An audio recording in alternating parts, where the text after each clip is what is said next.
Hi, everyone. Welcome to our March Connect event. It's going to give everybody a few moments to trickle in. Happy Wednesday, everyone. I appreciate you all being here today live. For those of you who are watching on the recording, please like and subscribe, share with your friends if you find this information helpful. And if your organization is in need of support with building culture and helping your employees thrive in their work as well as home, please contact us at LifeGuides. We'd love to help you with that journey. While everyone is coming in, I'm going to go ahead and introduce our wonderful women with us on this International Women's Month. We always want to celebrate the women, not only in our life, but the women who give us life. Because let's be honest, us men, we're not cutting the mustard on that part. We're not, we're not bringing any people into the world. So first, I want to introduce Lara. Lara has been the head of the legal department at the University of Fortaleza. Forgive me if I mispronounced that. In addition to her administrative role, she also served as a professor of business law and international agreements at the university. Her career has also included work with nonprofit organizations, where she gained extensive experience in mediation and negotiation. During her free time, she enjoys practicing surfing and going to the gym.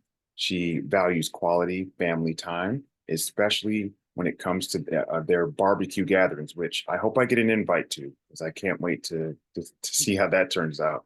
She's been married since 2007 and is the proud parent of two wonderful children. Her children are age 8 and age 14, and she also has a dog named Bob, who is 7. Now, thank you so much for being a part of our session today, Lara. I appreciate all the time we spend together. I know we spent some time within your university supporting your students. That's been a wonderful treat to connect with the students and just help them to grow. So thank you for being here. Thank you so much, Dr. Dave. It's a pleasure for me to stay here. And I will invite you for my barbecue and for staying with my classroom today, okay? In another day. Fantastic. I will take that. I will take that. All right. And next we have Dane W. Dane is, so let me just, before I introduce her, talk a little bit about how excited I was when she joined the LifeGuides platform. She has so much experience that her bio is not going to cover everything that she's done. She also helped me as far as my education path in supporting my son. So I wanted to make sure to put that on the recording, or on wax, as they used to say for people who still use records. I wanted to put that on wax to tell Dane thank you. So Dane is an experienced educator and coach. Dane leverages her decades of experience to guide others in life management. Driven by personal challenges and a passion for learning, she seeks to empower individuals facing similar difficulties using effective health and healing strategies. Thank you so much, Dane, for being here today, and I appreciate you. Thank you. Looking forward to it. All right. So today, for you wonderful people who are joining live, again, any questions, pop them in the chat. We want to make this as interactive as possible, but also let's talk a little bit about our topic today. We're talking about boundaries. So boundaries is a wide topic. You may hear boundaries come up in your personal life. You may not hear boundaries come up as much in work, although there are boundaries there, typically guardrails. So what we're going to do is we're going to talk about boundaries within the workplace as well as in the family, how you can improve them, how you can approach, and how you can just continue to work on setting personal boundaries. Just as a side note, before we get started, my wife shared with me that if you're a people person or a people pleaser, and you're constantly doing what others, let's say, want or expect you to do, that is a sign that you may have, she said, poor boundaries. And then I slightly corrected her, which I got in trouble for. And I said, do you mean porous boundaries? So that is one of the levels of boundaries. You have porous, which means it's easy for something to move through. And then you also have healthy boundaries. Healthy boundaries are healthy for you, healthy for the crew and team that you're working with. And then you also have unhealthy boundaries. And that can manifest when you're talking about putting someone else's needs ahead of your own consistently, when it's leading you to not only not thrive, but leading you to just have a terrible experience. So I want to come to Dane first. Just a quick question, because we're talking about boundaries, and communication is a big part of that. So how can you improve communication with your family to facilitate a deeper understanding of empathy? I think the very first thing that you got to do is remember this is a long-term relationship. You don't choose your family. So this is a relationship that you've got to nurture. The best thing that you can do is you can be honest and state yourself clearly. Make sure that that you use language that conveys that you are empathetic to what your family member is feeling. Which, and then the other thing I'd like to say is you've got to take your emotions and your ego out of the conversation. Which, again, that's easier said than done, but I do understand the importance of it, especially when you're talking about the emotion. Sometimes our past can influence how we're, working or even experiencing currently, and putting that in check is greatly important. Before I come to you, Lara, I do want to. I'm going to pop this in the chat a little later on, and we also will send it out with our follow up. But I looked up some tips for healthy boundaries. Empathy was discussed, consistently throughout the tips. So I want to also define a little bit about what personal boundaries are. So personal boundaries are the limits and rules that we set for ourselves within relationships. A person with healthy boundaries can say no to others when they want to, but they also are comfortable opening themselves up to intimacy and close relationships. So I wanted to talk about, the personal boundaries aspect, since we're already talking about empathy, and then come back over to you, Lara. Anything to add on Dane's question as far as how you can improve communication when you are facilitating deeper understanding and empathy? Yes, of course, Dr. Dave. I think so. To establish a good communication, and when you have some objectives in common, it's very important to see the situation as the other person. I think so, for example, if me and you needs to stay together to develop some work together, but my point of view is a little different of your point of view. And in the same condition, we can apply in our family. If you have something to make bonds and different people have different point of view, I think so it's so important for us to imagine as you are the other person. And when you're thinking about this, if you are the other person, and imagine, make the exercise, if you, for example, if I am you, and say, Dr. Dave, I think so, in reaction, he will do like this. And for me, it's another position. So we can connect the bonds. We can stay more together when you thinking about the other person too. I think so it's an important exercise that we can do to establish and to stay more closer for the other person that we would like to stay together. Mm-hmm. Mm-hmm. Based on your experience, we talked about your experience with negotiation. So I'm really interested about how do you negotiate when you have different point of views? How do you create that opportunity for there to be, consensus specifically when we're talking about families, for example? Yeah, families, it's very important because normally we speak whatever you want. Yes, and hey, I don't like this thing or another thing. So we have the freedom to speak normally. Yeah. And in this situation, it's very important in the context family for everybody speak. Normally, the people, sometimes when you are discussing or we have some issues, the other person just would like to be listened.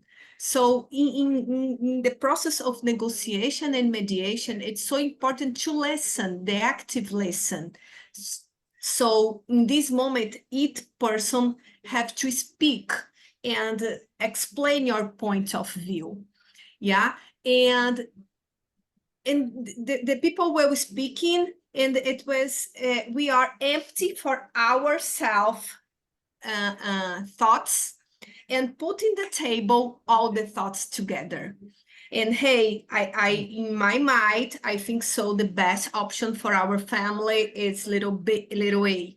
And for you, for example, it's little b. So, but how topics the little a and little b has in common?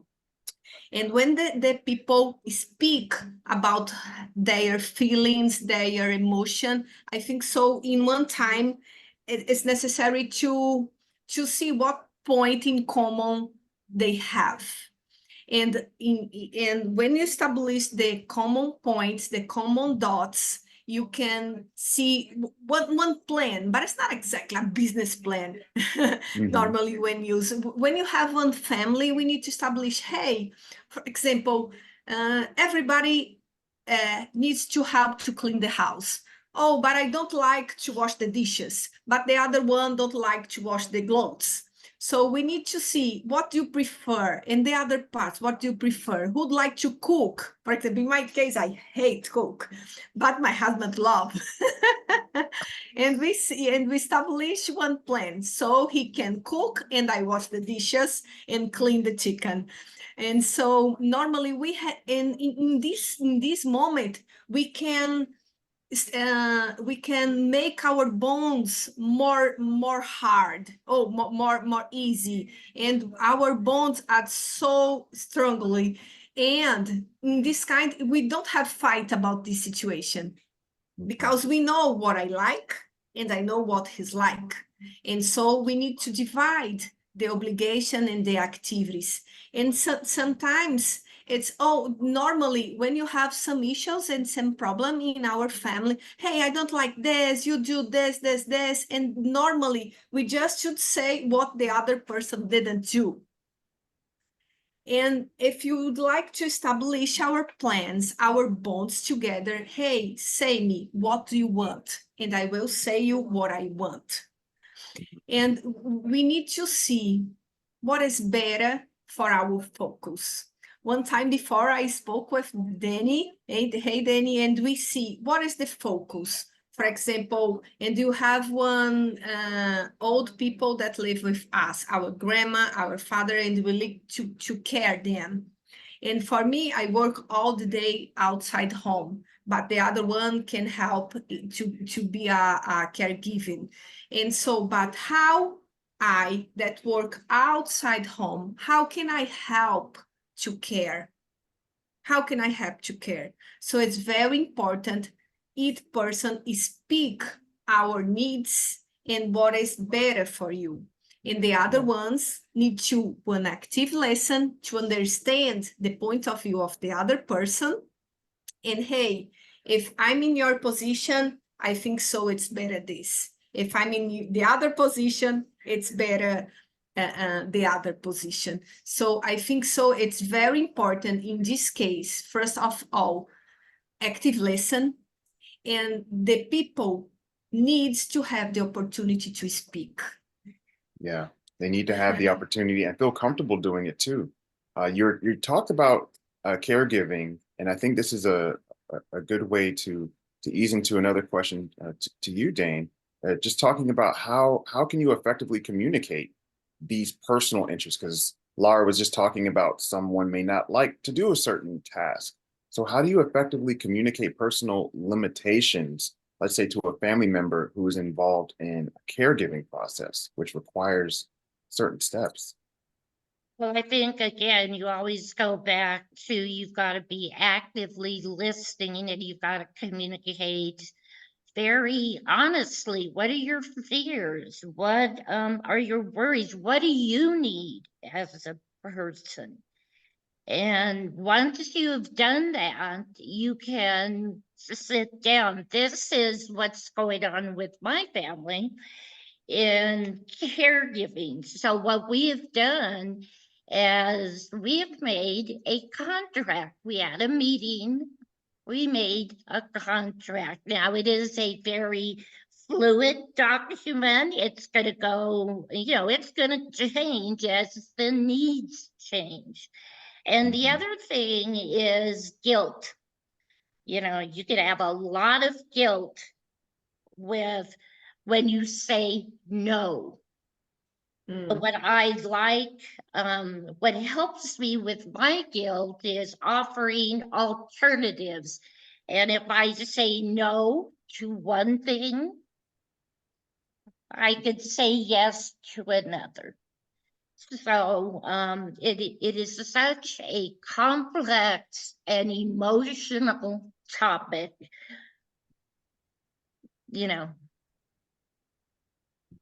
We have to be, when you say complex and emotional, it makes me automatically think that those complexities are numerous, meaning, we talked last session about intersectionalities and, those intersectionalities of your identity, of, how you express yourself, your gender identity, for example, those all built into those complexities, which makes it challenging. So it's on us to always be, I think, kinder to people's differences and to their differences and complexities.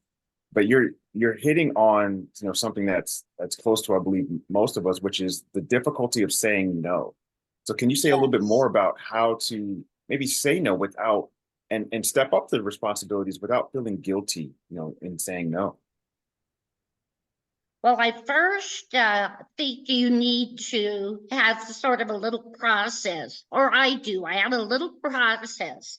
So I try to be self-aware. What's going on with me? What do I have on my calendar? What is my health like today? What is my emotional health like today? So then once you know where you are at, then you are better able to listen. You can either say yes, or as I mentioned, you offer alternatives to what you're being asked to do. And again, I cannot say enough, like me, guilt. Just trying to get over guilt is a struggle. Lara, anything to add there about how you've got kids too. You talk about not necessarily cooking and then your husband cooking, is there any guilt aligned with your choices there, and how do you deal with that guilt? Yes, I think so. To feeling some guilt is one session and one feeling that all the mothers sometimes feeling these emotions. But I think so. We have to understand that always we are doing our best. Everybody would like to be your best.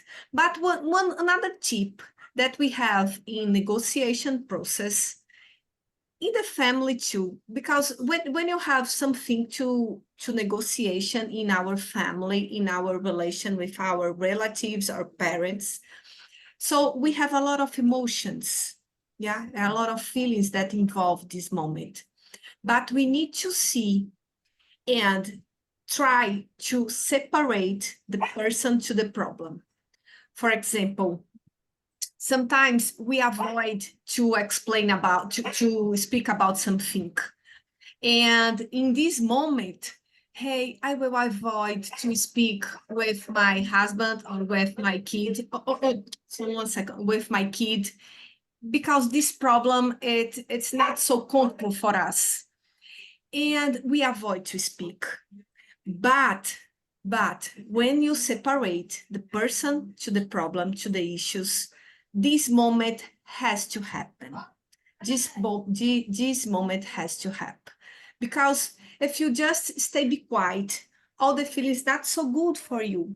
And we be quiet, and sometimes you are sad for simple things. I'm not speaking that if this moment is not comfort for you, you need to speak immediately. No, I'm not saying this. I'm saying this, if you have any problem, with any familiar and any relatives, say we need to find the best moment to speak about that issues. Yeah. And for example, if you have something that you don't like and say, and you're feeling so guilt, hey, in that moment, I think so, it's not so good for me. And I need to ask you to forgive me, something like this. But the words and the truth need to speak. Yeah, needs to speak. Because if you don't speak, sometimes the other person didn't know. For example, I'd like to share one story that happened with me. As I told you, as you make it in my introduce, I'm Brazilian, and I'm a lawyer here as a lead of the legal department. It's been more 10 years. I finished my master and I finished my PhD. So I started my PhD in Brazil, and I decided in the last year to go to the United States with all my family, with me, my husband, and 2 kids. And the first moment when I arrived in the United States, I have one teenager, yeah, and hey, mom, I miss a lot my friends. I miss a lot my friends. And the first moment, I'm feeling a little guilt. Oh, why I bought her for here to stay so far, all his environmental, all his ambient, so far his friend, and stay in another country with a new language, and she doesn't have a good English in the first moment, and she was so sad. But I need to do one mediation and negotiation with my daughter, yeah? And in this moment, and I ask her, hey, take care. Let's wait day by day. Let's go do something together. Let's prepare one cake. Let's ride a bike outside home. And in the first moment, oh my God, I'm feeling a little guilt because I pick up my daughter and put off all his normal environment, comfortable zone. So in the end of 1 year, I realized that she was so mature. She was fluent in English. Her English is better than mine because she doesn't have this strong accent as I am. And it's very important to separate, because in the first moment, oh, I'm guilt. No, but here it's good for her too. It's good for her to live in the United States. It's good for her to learn English, to see another ambience, to understand about another kind of school. Yeah, you know. And in this moment, I need to separate the daughter, the mother to the issues. Yeah. Absolutely. Absolutely. You're talking about, you mentioned negotiating too, which I think is important. There has to be some negotiation in building boundaries within families. And over to you, Dane. We've talked a little bit about negotiating with your family to create, plans, or even to create opportunities for active listening. You talked about that. We've all kind of talked about the importance of active listening to your family. But how do you do that even when you may disagree? You're trying to communicate your needs, you're trying to get your needs met, and you may disagree on the boundary that they're setting. How do you kind of move forward past that? Yes, Well, I think, normally. Oh, sorry. well, I think what you need to do, with what I do is I go back to what is our focus. And in my particular case, this is caregiving for our mother. So if we both agree that that is our focus and that that is going to be our best, we need to be our best selves so we can address that focus, then we could start stepping down to the active listening, the being honest, being very tactful, and making sure that you don't just, when you're having the conversation, you don't just assume. Ask clarifying questions. So you're very, very sure, both of you are very, very sure of what this is you're negotiating. So we're not always going to agree. But if we deal with that with each other and acknowledge each other's positions and we do it respectfully, then it is a lot easier to work towards the common goal, which in my case is what is best for Mom. And then another thing that I think that we forget, even your tone, even your body position. I mean, you can, we could sit there and be looking very thoughtful, but, there might be a shoulder or something. I just think you have to be very present and, again, deal with each other honestly. And always go back to what is the focus? What are we trying to do here? No doubt, no doubt. So I want to share, I did throw in the chat, but for the people who are viewing, you may not have access to this. I found this resource. I have a clinical background, so clinical tools are kind of what I do for fun. I found this quick tip sheet on building healthy boundaries. And both of you, Lara and Dane, have been talking exactly about what they listed as their tips. So I wanted to put it up real quick just to share with people. This is the blurb that I read earlier came from this.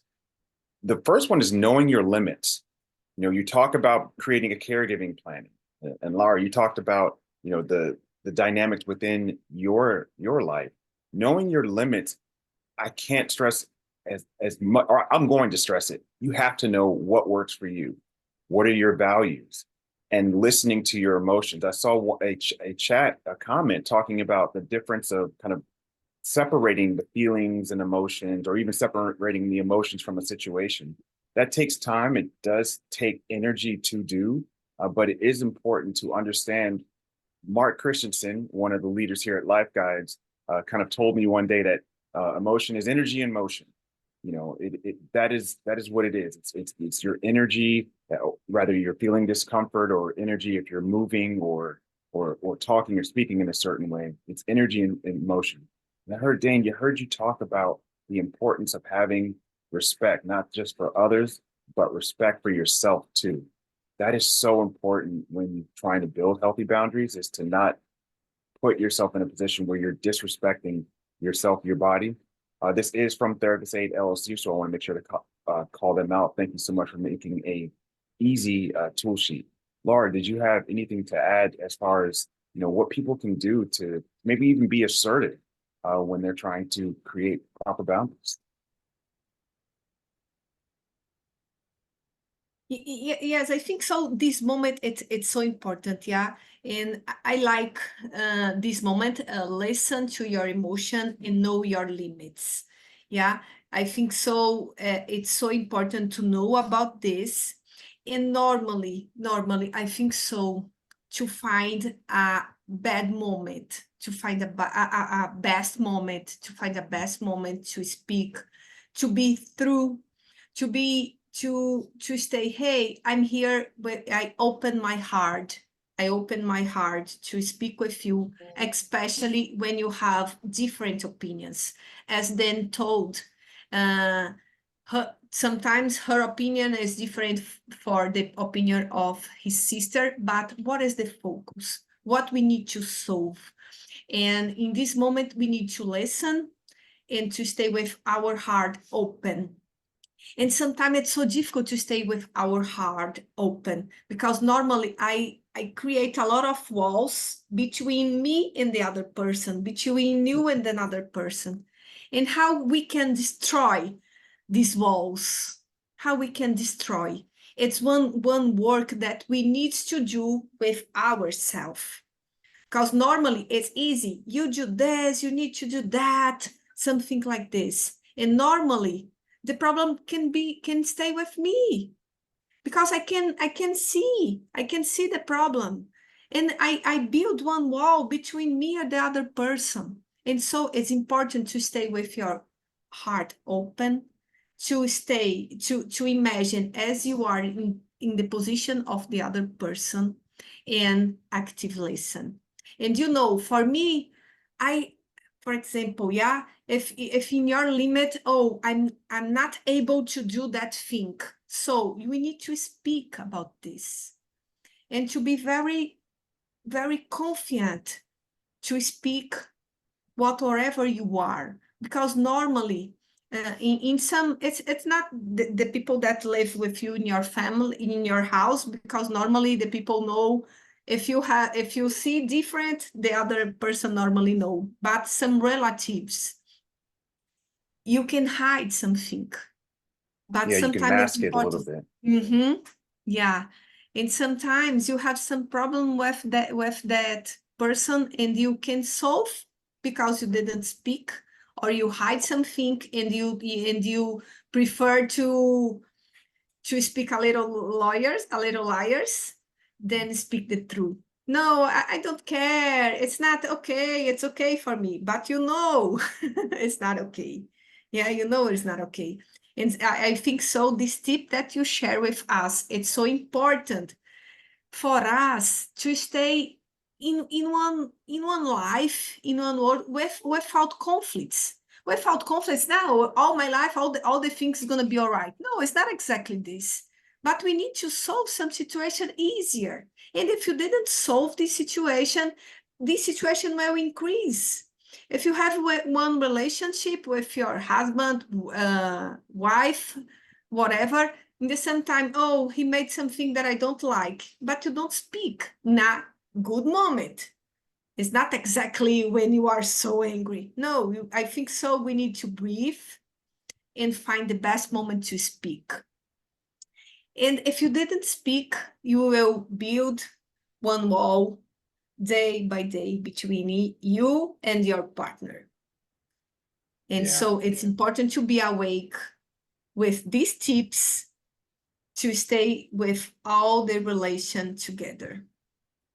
And break down those walls. Yeah, and break down these walls. Those walls come up because of our history. Sometimes we talk about within our leadership team understanding the difference between task conflict and relationship conflict. Sometimes you may have a conflict, and your boundary or your expectation is this task was supposed to be completed. It wasn't completed correctly. Is the conflict that you're going to have with your teammate? We're going to kind of shift a little bit to work now, kind of how you build boundaries at work too. Is your conflict with your teammate going to be based on your relationship? Because maybe that person took your yogurt in the office. I hope that doesn't happen to anybody, but I've heard that does happen to people. Their food being taken in the refrigerator. Is your response going to be based on that, or are you going to base it, solely on the task? It's kind of separating those pieces, which you've talked about before, Dane, of making sure that we understand the differences before we just kind of jump in. I want to go, because of your extensive experience, Dane, with education, as well as supporting and working in different sectors.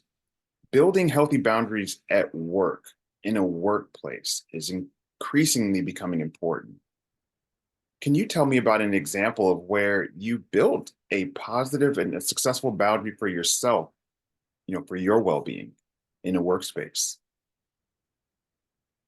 Well, I guess I've been retired now for a couple of years, but my last full-time work experience was during COVID. Mm-hmm. So during COVID, we all went online. Well, in our district, we were it. So not only were we facilitating classes for students, we were teaching teachers on the fly. And in the evening, we were teaching their parents. So again, I would my empathy was just pouring out of me. I felt bad for students. I felt bad for parents. I felt bad for colleagues who never signed up for this gig, but all of a sudden, there they are.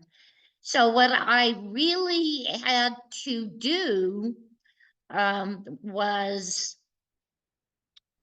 basically make myself office hours. So I had student office hours, and then I would have evening hours for parents and colleagues. So that was a lot of the boundaries. The boundaries were blurred. There were no boundaries. So we found that everybody was establishing their own boundaries, which is great for you personally. But when you are an academy school, then you also have to have consistency in boundaries with colleagues. So we came together as a faculty. We identified our problem. How are we going to service these different populations? And we came up with, setting boundaries with office hours. Now, again, did everybody keep to the plan? Well, no, I didn't, So, but we did have some consistency about how we were going to approach the problem. So that was my last real hard experience with boundaries. In the workplace specifically, because you have shared, the boundaries with caregiving for your mother, but yeah, in the Right. workplace. But this was my last hard. Well, I retired after COVID, so it was rough. That happens. No doubt that happens. And at work, I think it's important for us to clearly state what the expectations are. That helps with boundaries too. Lara, from your professional experience, especially with negotiations, like where are those boundaries, or do you have a certain set of maybe even a bucket of boundaries that you bring, to working relationships? I have one wonderful story that happened in my job, but involved some situation in particular life of my colleagues. As you know, I'm the head of the legal department, and some months before the pandemic, she told me she was pregnant. And in this first moment, hey, wow, awesome, you are pregnant. But what happened? His baby has a problem, and the baby will die in his belly. So it was terrible. And he tried to work, but I know she was so depressed and she was so sad. And she told me in this moment she just know that she was pregnant, and I don't know about the problem that the baby had. But I'm sending some contracts for analyze some demands of the legal department, and he didn't do. And I call her for one through conversation. Hey, my friend, I'd like to ask you, what is happened? What has happened? No, Lara, it's not happened, nothing. What's happened? Hey, I'd like to be very true with you. If I just see your result in the legal department, I will hire you. I will hire you. But I know, see you, that is not, the thing is not so good. So help me to help you. Help me to help you. If you tell me the truth, we can see what is better for the company and for you. And he told me, crying a lot, hey, Lara, as you know, I'm pregnant, but my baby didn't come to the real life. He has a problem and he will die in my belly. I'm just waiting the day to happen these things. So here we have a license from the government that can, for example, when one woman is pregnant and have your baby, the government pay 4 months of salary. Yeah. And in his case, she was with 6 months. And hey, go to the license, and after that we go back to work. And hey, Lara, but if I get license, you will hire me. You will need another person to stay in the legal department. So I would like to stay here. I'm able to do. No, my dear, you can't stay here. You're not so good. Your head is not so good. So we will do one negotiation here. We have one deal now. You go to the license, you take care and care yourself. And after that, we'll go back to the legal department and I will keep here. In one moment, you can be fired with another problem, not because of this. You have one deal here. We have one agreement. And so nowadays, she through this problem, it's been 3 years, and he keeps work with me. Yay. And she is a wonderful lawyer too. Yeah. Thanks for sharing that story. Yeah. I'm going to answer there was a question that came in through the chat that had there's some similar, some through lines in the question coming up. Before I do that, I want to remind everyone, we did put in the reflection sheet. If you have that, take any of the takeaways, pop it in there. We want to make sure that you have these reflections, for yourself when you go back to not only your work, but to your, to your family. I've seen some really good tips too. I think CJ even put in having specific time to himself or to themselves when they are waking up in the morning so that they have no meetings. So again, this is a personal boundary. And talking about personal boundaries, the question that came in talked about how do you set business boundaries when someone's sharing too much personal information? So here's the question. We have a coworker who thinks that everyone needs to know her business. She tells everyone everything that is happening in her life, good or bad. The question is, how do I tell her to stop and I don't want to hear about it? Her life issues make people very uncomfortable. So I'll start with this. This is a difficult question, and it happens a lot in organizations because we spend a lot of time together. We spend sometimes more time together than we do at home. The first place to start with is start from a place of kindness and to establish the key thing about boundaries is consistency. If you establish a boundary that you prefer to not hear or learn about some of the difficult things that your coworker is going to, how consistent are you with that message? Because if there's this special, well, maybe one time I'll listen to it, well, then that opens the opportunity for them to answer again. So it's important to ask them, what is it that they are looking to do with sharing that information? Because some people may feel that sharing that information allows them to share a part of their life and build more connection. Some people also may just be trauma dumping, which is a way for them to kind of vent a little bit of the pressure that they're feeling and they feel comfortable with you. So it's again important to ask powerful questions about what's the purpose of sharing, what are they trying to get out of sharing, and then also to just really be kind, because typically when people are sharing sometimes more than they need to, it is an indication that boundaries have been crossed or have been established to be crossed. Any thoughts from either of you on how to address a situation like that at work? Well, I would say that the boundaries, yes, they've got to be consistent, but you need to have a little flexibility. I think that's where the kindness might come in, is being a little flexible. I don't think you want to compromise totally your boundaries, but a little flexibility. And then again, to go back with assessing, you want to be there for your colleague, but then again, how do you feel about it? And so you have to acknowledge what you're willing to take on and Do you, in a sense, do you want that responsibility of that knowledge? And then what are you going to do with it? It's a big part.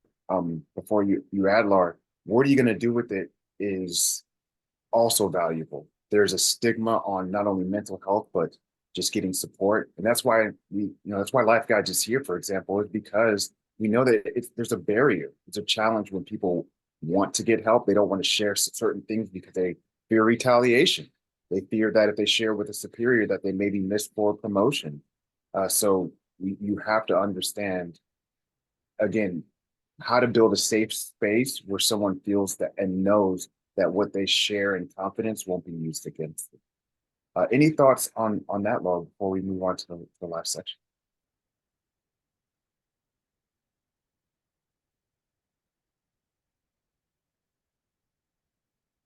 The mute messed with you. I know it. Yeah, I saw you. It does that sometimes. Oh, okay. I think so. It's in this situation in our work life, normally, in my case, I would like to share some experience with my life because I think so it's better to understand. And I'm speaking about myself and some hypothesis. So I think so when in my case, I'm a leader now. Yeah. And so it's very important for me and all my colleagues to share all the information for everybody staying the same step. What I can realize that in some kind of jobs, hey, I won't share this information because my colleagues would like to stay in my position. And we can realize it's some jealous situation. But I think so a good leader, a good head of department needs to put everybody with the same information. Everybody is not all the team, but the people that needs to know about that information. For example, if you have some confidentiality information, of course, you stay only with you. But for example, if you have some information for the team or for the president of the company, and it's important, for example, if you are on vacation, you share some information with your colleagues. And it's very important to don't be afraid because you are shared this experience. And normally, I think so in some organization, we can realize a lot of case with jealous, with we don't like you. It's some, if for example, my team and I don't like the Danny team, my team can speak with Danny team.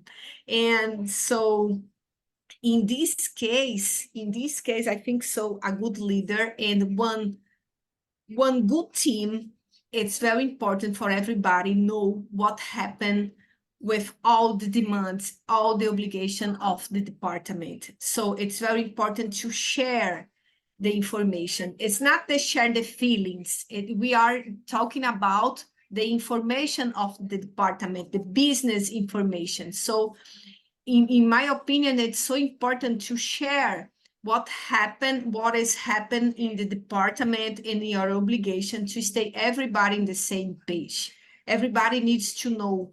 And with these things, you avoid, for example, if somebody calls for a department, hey, I would like to know about something. No, wait a minute, I need to ask Dan about this because only Dan care about this topic. No, everybody needs to know.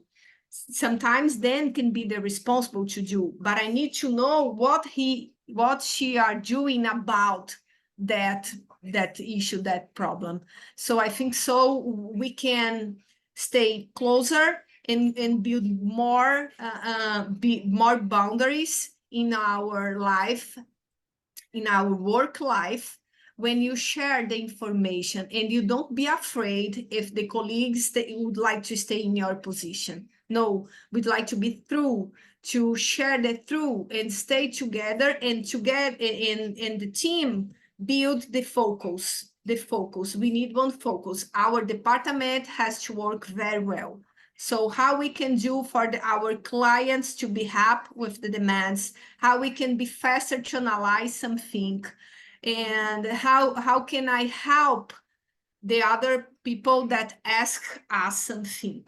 So everybody needs to know the information and stay together to build one better department. The focus is our department, our company has to work very well. The clients has to be happy with our service. So how we can do this? Of course, we need to hire a person that is specialist in that service, but the team has to stay together, has to stay involved with the same information, with the same focus, and like to work together. Yeah. And in another thing that I would like to see, for example, in my team, each one has one different style, one different, for example, if I have some problem that the other person speak a lot, I have one lawyer that have more the active lesson. If, for example, you would like that I analyze so fast one agreement, I have another lawyer that don't have the active lesson so high, but he can analyze one agreement so fast. So you know your teammates, it sounds like you know which ones yes, do exactly better. this. Yeah. Yes, exactly this. We need to know who work with us, and we need to know what is best for each one. And together we have one beautiful body. Yeah. Yes, yes. And I like that you mentioned the overall goal, because all of your organizations, you know, your organizations and your families, you have goals. You know, you have kind of a guiding light. And what you're talking about is something that I've just heard recently, which is radical transparency in business. This is something that's new. I grew up in a time where the whole you don't tell your right hand what your left hand's doing, you know, kind of keeping things separate. But now organizations are coming to understand what would be helpful for our teammates to know so that they can perform better, so that they can show up. I'm going to post just a couple more tidbits in the chat. Please copy that over to your you know, to your note sheet. We appreciate both of you being here today. I mentioned last session that we were going to demo our new kind of exciting service that we're going to do. I'm going to do that towards the end, at the very end, but I want to give both of you an opportunity to share your final thoughts with the group. Definitely want to thank the group for being here. So Dane, I'd like to start with you. Any final words for the team here? Just that we need to keep in mind that this is it's a very fluid dynamic going on here, and you're going to have highs and you're going to have lows, and you're going to be overwhelmed on some days, and other days everything is working well. You will have cohesiveness within the family dynamic for several weeks, and then boom, something happens. So you know, again, go back to your process, go back to your focus. And I'm going to share a little saying or a little ditty that a friend of mine told me one day when I was getting very overwhelmed. And she said, well, how do you eat an elephant? And I go, what do you mean, how do you eat an elephant? She goes, one bite at a time. So that I always go, okay, let's go back to step number one bite at a time. I'm going to take that. My wife knocks on me for that too. I'm doing too many things at one time, as she says. Do one thing at a time. So I'll let her know that you've corroborated what she said.